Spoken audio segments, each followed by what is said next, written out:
Welcome into another episode of the Cubs Now podcast. Lance Brozdowski alongside Alex Cohn, who is fresh off calling a Wednesday matinee game where Jose Urquidy channeled his inner Greg Maddux and decided to carve up the Cubs very unexpectedly, but otherwise a pretty strong Crosstown Classic for the Cubs. A couple walk-offs, which were a lot of fun to witness. Alex, how are you doing, man? I'm doing well. Obviously, the Cubs win the series against the White Sox. They split the 2026 Crosstown, 3 games wins, 3 games won, 3 games lost. And yeah, the first 2 games of the series at Wrigley Field were so exciting. Obviously, the last game was a little bit of a clunker, but got another nice outing from Clay Holmes. Just Jose Urquidy happened to be a little bit better. We could talk about this endlessly, and we will. Clay Holmes, game 1 starter right now. This is going to change every pod, it feels. It is. I think that Clay Holmes, if you look at the scouting report, you see a lot of strikes and a lot of ground balls. In this outing, he did a lot of strikes and a lot of ground balls. I think it was like 11 ground ball outs, and it seemed like all of them were to Alex Bregman. So just to have that consistency, knowing what you're getting, and you have that first start that he had against Kansas City, and while it did look bad from a box score perspective, 4 innings, 6 hits, 4 earned runs, you can't just take Jack Caglione out of the lineup, but if you take Jack Caglione out of the lineup, it doesn't look that bad. So really just one bad batter face over his Cubs stretch. I've been really impressed, and as it stands right now, it depends on what team you're facing in the wild card, but if you're facing a team that struggles against right-handed pitching, hits the ball on the ground a lot, it's probably Clay Holmes. Yeah, feels like that. He feels like the lower variant starter in this rotation, and I mean that in a positive light where you're expecting something and you pretty much get it every single time out there. The main purpose of this podcast, however, is to talk about the unbelievable run that Pete Crow-Armstrong is on because he keeps adding to it. I don't think we're expecting him to slow down, but I think in the back of your mind, you're like, how far can this extend? How far can this hot streak of his extend? And he has done a masterful job accumulating close to 9 WAR right now, wins above replacement, which is unbelievable. That takes us to the main topic I wanted to run by you, Alex. Is this the greatest Cubs season ever? Right now, he's pacing for about 9.7 WAR. This has actually gone up. I think it's more like 9.8, 9.9, given the stretch that he had to start this week here against the White Sox. You baseline it alongside the Sammy Sosa 2001 season. And listen, that Sosa season was insane. He went 328, 437, 737 with 64 home runs, Sosa did. But you also have to consider the context of what the offensive environment was back in 2001 and the fact, of course, that Pete is playing generational center field defense. So I guess I'm saying there's a chance it's the greatest Cubs season ever. This is since 1931. There's a Rogers Hornsby season where he was up at like 11 WAR. That's going to be pretty hard to beat. But 31 is when the Baseball Writers Association started voting on MVP awards. So it's somewhat of a rough timeline, arbitrary one for us to create here. So yeah, man, I mean, this is unbelievable. I didn't think we'd get to the point where he'd be up in the Aaron Judge, Mike Trout territory of 10-plus WAR, but he's creeping right up there. What do you think the chances are that he jumps over Sosa here and ends up number 1 on this board? It's going to be really close. I mean, remember, he's been playing MVP, Barry Bonds-like baseball the last 3 months of the year, and that's to get to this point into this pace. So if he were to drop down a peg, which you almost have to expect at this point because this rate that he's on is not necessarily sustainable, or maybe it is, I'm not sure, but odds are like there will be some form of struggle or just coming back to earth a little bit. I mean, if he goes 9-7 WAR in this era of baseball and creeps up on 40-40, like if he gets to 40-40, which is really tough, but if he gets close to 40-40, I think it's the best season in Cubs history.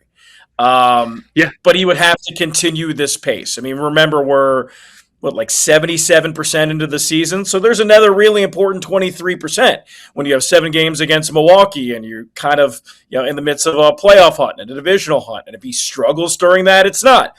If he keeps on playing this level of baseball and they possibly catch the Brewers and he possibly goes 40-40, a lot of variables there, but it's got a chance.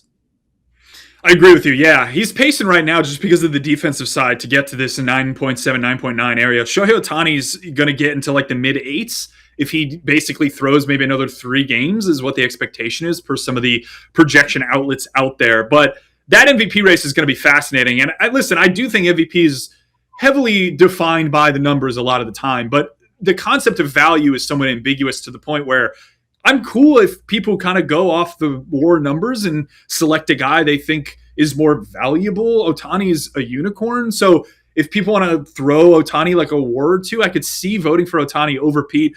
Prediction markets right now have it around like 58% probability of Pete winning the MVP and 42 to Ohtani. This is, of course, fluctuating on a day-to-day basis, depending on what each of them does. Ohtani had a really good series. I will say that was at Coors Field, and we really don't know when he's going to pitch again. He was down for 2 weeks. So you're right. There are so many variables here, but I do feel like Pete in particular has had a couple things that you could throw on as intangibles. Now, these are caught in WAR, but he's had some wild moments from like a win probability added and clutch standpoint. He's way up there among some of the best hitters in baseball. It's not just like he's accumulating these statistics and moments that don't really matter. I mean, we've seen this. He's been involved in 3 walk-offs, has 2 walk-off hits. Right next to Yordan Alvarez, who's having a gargantuan season in the AL and is the favorite right now to win their MVP. You know, Nick Kurtz is hurt, so that's kind of crazy. He was up there. And James Wood's been solid as well. But he's got that element, and I do think that pocket of 7 games against the Brewers, if he plays a big part in that, the value idea on the MVP side, you can give him a little bit of that intangible boost, I think, greater than Ohtani. If he hits 3 home runs in that 7-game series, maybe he hits a walk-off against the Brewers, or there's some moment there that we could stick into his campaign as the highlight reel of his season. It's like, oh, look, the Cubs came back and won the division, and Pete did this in one of those games. I do feel like he's got it locked up. Maybe I'm a little confident in saying, and perhaps biased given the network we're on, that he's got it locked up. I thought he had it locked up a couple weeks ago, just from a numbers standpoint, but maybe I'm underestimating the intangible side of what Ohtani is doing. Where would you kind of land the probability as an MVP right now? I think the last time we went through this, we had it like sub 50, but now he's just played too well. What I love on this podcast is like just the trajectory of the Pete Crow-Armstrong MVP talk. Like we were talking about this in June, and he's going to get top 10 votes. And we were talking about this during the All-Star game, and he's going to get top 5 votes. And then we talked about it 2 weeks ago. It's 50-50. And now talking about it now, he's got it in the bag. I think the variable part of if the Dodgers do struggle at the end of August and they are in any sort of position not to have a bye, I think they're going to throw Shohei. And it depends on how many innings Shohei throws, how many times he starts, and how well he pitches during that, which I think will determine some of those odds. I'll say it right now. I think that Pete Crow-Armstrong, as it stands when we're recording this, is the undisputed 2026 National League MVP. But the part is, there's a lot of season left. And you have these 2 teams that are vying for playoff positioning and playoff spots. And Shohei saying, you know what, I'm going to integrate into me being a two-way player again. So how he does as a two-way player, how he continues to do offensively, and if he can continue this pace. So there's a lot at stake. There is. I agree with you. Yeah, I'm curious to see. I do feel like some of these rewards end up recency biased a little. Like I go back to some of like the early Cy Young candidacies when I was a kid. I remember like Felix Hernandez had like an insane run to close out a season, and everyone kind of forgot about what he did in April and May that year, which, if I remember correctly, wasn't as sharp. And I do think that could come into play here, especially because 1 WAR difference between them, 1.5 WAR difference is, I'd say it's pretty substantial. There are players who put up 1.5 WAR in an entire season. And we're talking about that gap between Pete and Ohtani by the end of the year. But I wonder whether if Ohtani isn't able to come back and pitch like 5 to 7 innings, which I'm a little skeptical he's going to do. He was not throwing for 2 weeks, and that ramp period can often be 2 to 4 weeks. And again, the Dodgers are just like, we just want to get in the playoffs because you're getting Skubal and you're getting Snell and Yamamoto in a 3-game pack. Like, even if we don't have the bye, I think that's going to be pretty good for them. So I'm curious to see like how much of the voters are skewed if Ohtani comes back and he's a reliever. If he has 3 saves with Edwin Diaz on the IL before the end of the season, like, does that really swing the vote? Like, closers kind of get bodied by WAR, where they're not really the ones putting up big numbers just because they don't throw a lot of innings. And WAR at the end of the day is a cumulative stat. It's like the accounting of you amassing production throughout the season. So I'm not sure how much that matters, but maybe to voters, they see that and go, he threw 80 innings of 1-7 ball, and then he came back and saved 5 games. Like, that maybe just adds to the lore that is Ohtani. The fact that Pete's even in the conversation is maybe what you were getting at, though. That is the crazy thing of this season, is that he currently is the market favorite, Pete Crow-Armstrong, to win the MVP. That's crazy to say. Chicago superstar, 24 years old. He is. Second big league season, 30-30 again. And to clinch 30-30, on a walk-off bomb against the White Sox. Like, flair for the dramatic, too. Like, you get style points there as well. Yeah, there was some other 30-30 stuff. I mean, again, this is the first Cub to go consecutive 30-30. Sammy Sosa had it divided by one season in the 90s, so technically not back-to-back. He's the second Cub. Well, hold on. The one Sammy years, I believe it was 93 he got it, 94 shortened season, and 95 he got it. So I think that's how it was.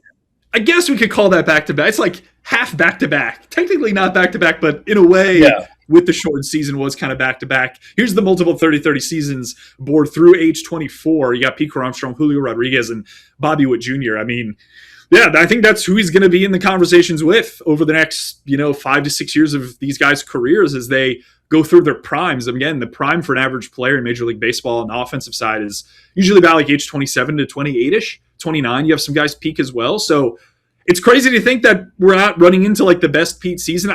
There is a small chance this is the best Pete season, but you go back to even like Mike Trout's a great example. He put up 10-plus WAR in his age 20 and 21 seasons.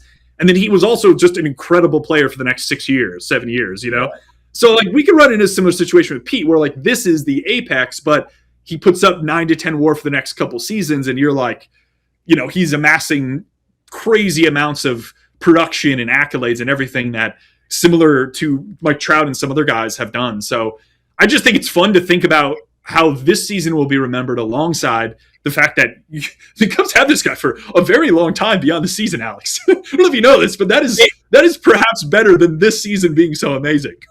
They just signed him to an extension, and all he did was come out and put together arguably the best season in Cubs history. And you talk about, well, what if he doesn't keep up this, 9 WAR type of pace or play? Well, let's say he's 2.5 wins less. You're still talking about a 7 WAR player. You're still talking about a 6.5 WAR player, one of the most valuable players in baseball. And even if the offense goes down a notch, there's one part of his game that's never going to change. And I won't say never, but not in the next 5 years. As long as he's healthy, he will be one of the best defensive players in the entire game. And that's huge.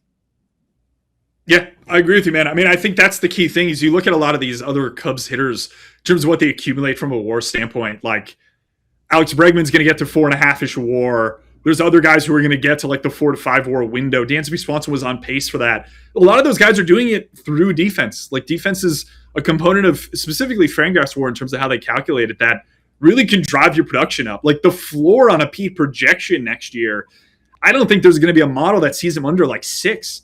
And that's crazy. Like heading into the season, I think he was in the 4 to 5 area. But like your baseline is 6 WAR. Like if he just plays 140 games, he's going to stumble into 6 WAR. And then you're going to run into more seasons like this where he's just on a heater for a couple months, hitting everything. And then it's like, okay, cool. Now the bat's up at 50% above the league average hitter. I mean, it's just really impressive. And this team is built on the defensive side. But I'd also argue it's built on having guys like Seiya and Pete be plus hitters, and that is an essential part of a team that gets on base a lot. Well, Lance, remember Pete Crow-Armstrong last year, 9th in the NL MVP voting. He had a on-base percentage in the 2s, not in the 3s, in the 2s, and his WAR was around 6. This year, his on-base percentage is top 5 in the National League, is around 380. So even if he's down into 320, 330 league average, that's 40 points better than he was last season, which I believe was like 287. So if he does that, like automatically you're getting on base more. You're going to score more runs. You're going to steal probably more bags. The WAR at like the low point is in the 6s, probably 7. Yeah, it's a great point, man. I mean, that is what's driving, I think, a lot of this production. And, he got better defensively, too. I was talking with Elise earlier today about how his like jumps, like StatCast measures jumps. Jumps are from the ball meeting the bat to those 3 seconds, like 3 seconds after contact. How much above the average fielder are you moving in the direction of the ball? Let's put it that way. Pete's at like almost 5 feet. So he's basically taking 2 strides above the average outfielder. And the last 2 seasons, he was below that number. I think he was like 2.5 a couple years ago in 24, and then he was more like 3 to 4. So he's improved that element of his defense for each of the last couple seasons, which is kind of crazy to say, given there's like no one else in baseball right now getting like he's like double the jump any other guy gets. Brett Bateman, obviously, or actually not obviously, but he's one that in the early going of his career, former Cub traded for Kevin Gossman.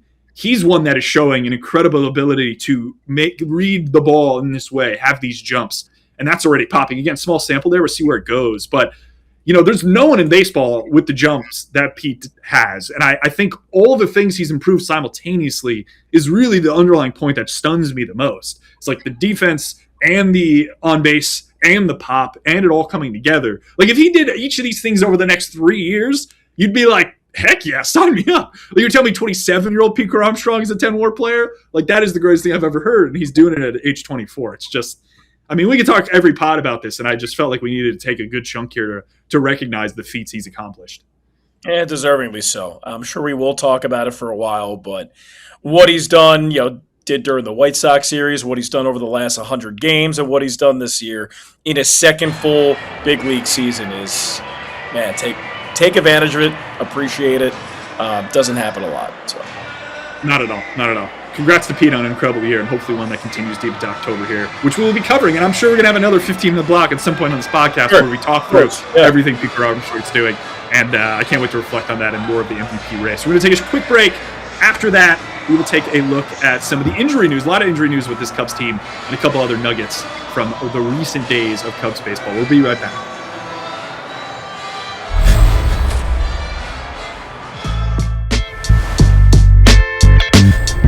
Welcome back to the Cubs Now podcast. Lance Brozdowski alongside Alex Cohn. We are talking through some injury news, but before we get to that, good tweet from Sarah Langs, who does fantastic work and is always sending out win probability graphics with her signature "we," but also some elements that are relevant to the Cubs, with this one in particular being the walk-off win story, which we've definitely chatted about on a variety of post-game and pre-game shows. But this is cool. I know we mentioned in Cubs history that they were up there. I also think they're right up there in Wrigley Field walk-offs. I believe that's VR guy Christopher Antonacci, but we just need one more to tie the 1930 Cubs for the most walk-off wins in a season. I have a feeling they're going to get this, Alex. I don't know where your vibes are on it. Yeah, I have a hunch they're going to get it. Consider like 33% of their home wins this year have been in walk-off fashion. So, assuming they do their job at home the end of August and into September, like this should be a shoo-in. They should at least be tying 1930, but the fact that they had back-to-back walk-offs against the White Sox, they had, 3 straight walk-offs against the Reds in May, not for the flair or not for the lack of drama. So they have a flair for the dramatic. They do, yes, absolutely. I do feel like a lot of these games are close, and then as you get into the late innings, you realize, the Cubs probably are going to be good as they turn over the lineup. Alex Bregman with some Pete's and Dr. Pepper to get him going. Pete Crow-Armstrong earlier this week as well. Some injury news for the Cubs. We're going to finish off the pod here kind of chatting through because there's a lot going on. Taylor McGregor had a tweet that was summarizing some of the larger moves here. Edward Cabrera placed on the IL with that middle finger blister. Assad recalled. He pitched the other day. Swanson on the IL with the oblique strain. And then some other smaller acquisitions there from AAA guys. I also want to add in, there's a lot of other things. Palencia is due back Friday. That's not official, but has been speculated, and I believe Counsell mentioned that as well. He's been with the team for the last couple days. Hobie Milner throwing at Iowa later this week. He's coming off the appendicitis stuff. Hunter Harvey, it sounds like the rehab stuff has not gone well there. I don't know if there's a specific timeline on what's up, but that's not an imminent return. And a pair of positive signs on guys that we've speculated at least having some impact in the playoffs. We're hoping. We'll see. We don't really know. Ben Brown throwing a live BP in Arizona on Friday, and Justin Steele also on a similar timeline from a live BP standpoint. But given the fact that he hasn't thrown in a very long time, the ramp there is going to be a lot longer than I imagine it will be for Ben Brown's aggression. So I don't know if there's anything in that spiel I just gave you there, Alex, that jumps out as like the most important for the Cubs. Yeah, is there one that you're like, hey, what is it? Ben Brown. The fact that he's facing live hitters in this ramp up, and you were talking about it during the last pod, he is your X factor for the postseason roster. And the fact that we are, 5.5 weeks until the wild card starts, and that Ben Brown is facing live hitters, like that is a really good progression. Like that's one that you talk about Ben Brown, second consecutive year or second injury of having neck issues, and that's scary. But especially how well that he pitched at the beginning of the year as a starter. Don't know if he'll be as a starter. Don't think it will be. Would imagine that it's in a bullpen role. But any way that Ben Brown is back, it's a good thing. And the fact that he's facing live hitters now and we're in August, it's a really good thing. I totally agree with you. Yeah, I'm fascinated to see how he's used. I do feel like the bullpen's coming into shape. Like Zephyr John's been put into some leverage spots, maybe hasn't dominated them, but I mean, Webb has just been unbelievable this year.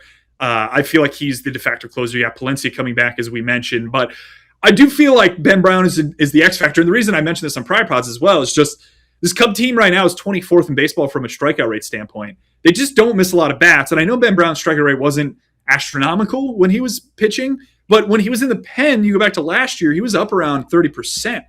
Yeah, 26-ish. You know, the K-walk was in the high 19s. Like, he's a guy who can punch tickets. You combo that with Webb, who's been great. You combo that with Daniel Palencia.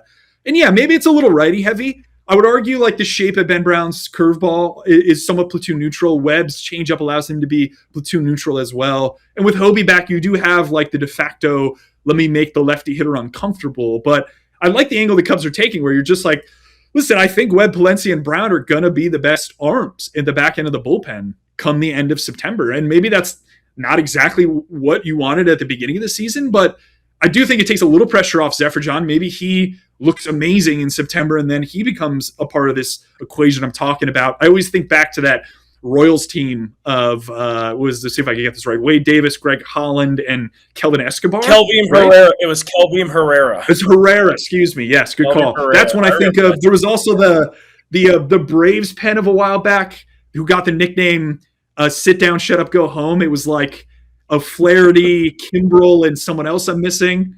But I think of these bullpens, and I think of them. Yeah. I'm trying to remember who that was, but it's these bullpens that Darren O'Day or something. O'Day. Or yeah. It's a good call. I think it was O'Day. But I think of bullpens in that cadence because I generally think you try to get the starter to go 6. Are the Cubs going to have that in the playoffs down the stretch? You know, I don't know. I think Clay Holmes could pitch into the 6th. I think some of the other arms can round in the form of pitching into the 6th, especially Matthew Boyd and such. But, you know, I think you're going to have a lot on these relievers late in games. And I'm feeling pretty good about Ben Brown being a part of that. I don't know if I'm being too optimistic, but I just feel like he's going to come out and shove. Like, I just think he's going to look exactly how he's looked for the part of this season when he comes back.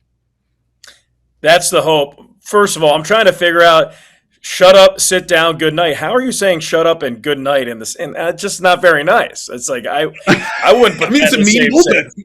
Yeah, it's a mean bullpen. There's 2 names that I would like to bring up with that.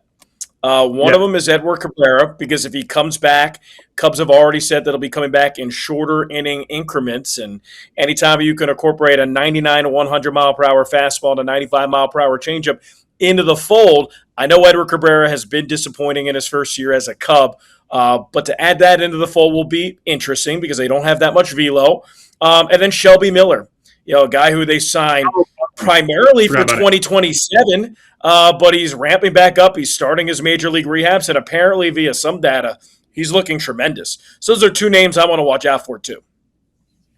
Great call on Shelby Miller. I completely forgot about him. But yeah, that is one I've seen floating around. His shapes look great. He's got a ton of extension. His fastball is really fun. I could see him being a sneaky name that like is that, you know, I'm always looking for like who's like the guy in the 5th or the 6th inning. If your starter looks good, but you don't want to push it, who goes into that spot? Because you're probably not going to use a Palencia there and such. And yeah, Miller's a great shot. I'm fascinated to see how he looks because I have to imagine the Cubs give him a look before, you know, push him onto the postseason roster. And a correction here. So it was 2011. It was a quote from O'Flaherty, I believe, on a radio station. I'm looking at it right now. It was Craig Kimbrell, Johnny Venters, and Eric O'Flaherty. Oh, another lefty. Yeah. Yeah, there you go. But anyways, those are the random pens from early, I guess somewhere in my mid-teens that I remember. And this Cubs pen, I have some hope that they end up in a similar spot. What's your next series on the road you're calling, Alex? I always like checking in. So I'm doing the Labor Day series or Labor Day weekend series. It'll be against the Marlins. It's the Cubs' first look at the Marlins. They face them twice in September, once in South Beach or once in Miami, once south.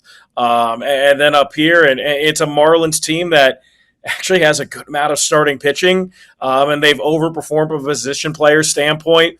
Otto Lopez has had a great year. Owen Casey, former Cubs farmhand, is somebody that's had an up and down, technically rookie season. But if you look at his season numbers, you know, at the end of it, he'll be close to 20 homers. He'll be driving in a fair amount of runs and a lot of doubles. So See some familiar names, familiar faces. You talked about Daniel Moskos, pitching coach for the Marlins. He's somebody very familiar with the Cubs organization. Just a lot of familiarity in that series. So I'm looking forward. Me as well, my friend. Always good chatting with you here on the Cubs Now podcast. And we'll see you guys soon. Thanks for joining us. Enjoy more Cubs baseball here on Marquee.